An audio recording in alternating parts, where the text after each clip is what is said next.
What does the last day of practice before the season opener feel like? What's the vibe right now? It's a great vibe. It's, the season opener is always one of the most special games of the year, but especially when it's ring night. So I think the guys are really excited for tomorrow. We had a pretty light practice today. No shoot around tomorrow. So hopefully we'll have plenty of energy and we'll be ready to go. Lots of just it's a great day. Just seeing everybody's kids and a lot of family members in town for opening night. So it's just great to get everyone together and meet all the different family members and new family members who are here this year. So a good day. The night, ring night, you have a favorite that stood out? All of your. I don't actually. Who's your favorite child? I don't know. Yeah, Maddie's mine. So yeah, it's a bad analogy, bad metaphor. They're all great. So. Hey Steve, after one of your practices last week, you said the team will have like a threshold of conditions.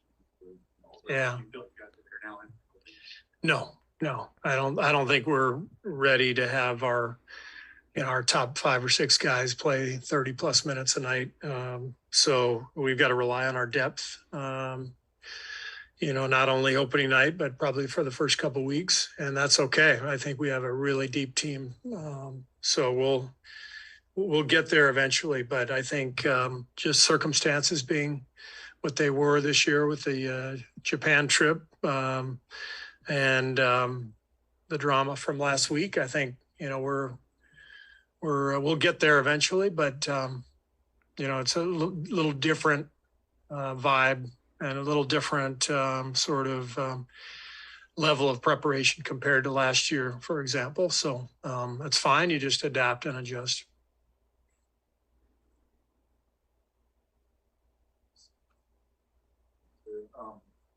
Sometimes consider players' body of work coming back last season from injury and just ramp up this preseason. What do you ultimately expect over the season? Just what he's always done for us, which is to be a great two-way player, take on the responsibility of guarding, one of the opponent's best wings. And then, being one of the great shooters on earth, like he always has been. So nothing new for Clay, just a continuation of his role, what he's been doing for years. With this being the first ring night at Chase Center and with how you guys won last year and how many new guys won it, is there almost like a different sense with this ring night compared to some I think the only difference is just that it's here in Chase. I think, with new arenas, I think you need memories to really create the atmosphere and the vibe. And ring night will be special. First one at Chase, and to go along with the playoff run last year. I think we have a lot of fans now who will have a lifetime of memories of this building and moments in this building, and that's important.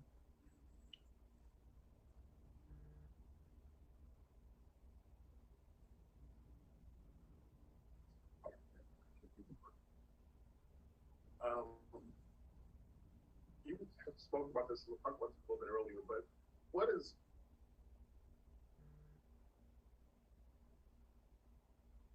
It's okay. I can hear you. All right, there we go. Jama, what's he bringing to you this year? I mean, in a different role. Obviously, he's still doing player development stuff, but, he's at the front of the bench now. What exactly is he doing to help make your job easier? Because that's what I keep hearing, that he's making things easier for a little bit of everybody. Well, he really is a jack of all trades. I mean, Jama is great with strategy. He's great with player development. His energy is infectious. His smile.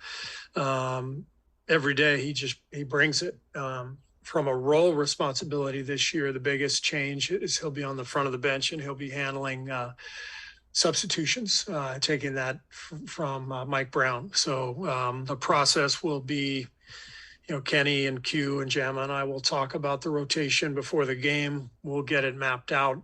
We always have a schedule that we hope to follow that makes some sense, certain combinations that we're going to get to. That can always change with foul trouble, injury, whatever it is.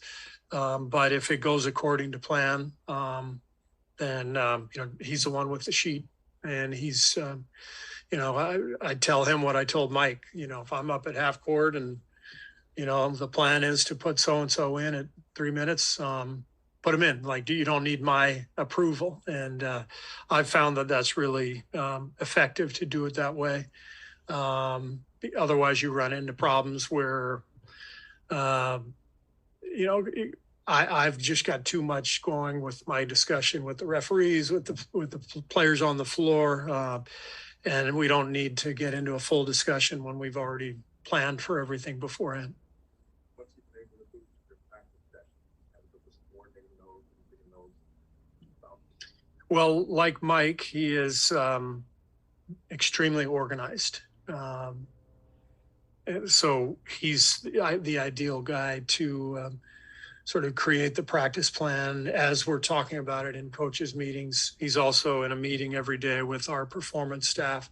So he will come in with the information of knowing if, say, Clay can only go a certain amount of time because of, the ramp up or any other injury stuff. He'll know who's available for practice, who's not for the different drills. So he'll show up to the coaches' meeting with an outline for practice, and then we'll adapt it from there. But he's kind of the chief of staff. He gets everything organized.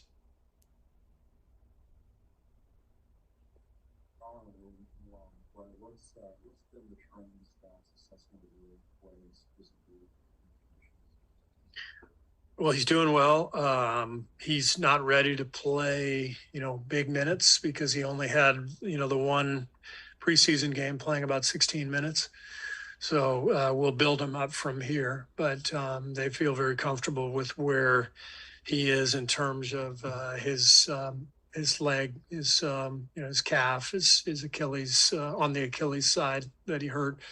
That was the main reason for the delay. They just wanted to make sure he had the strength in that calf, and he's got that now. So now it's more a matter of conditioning.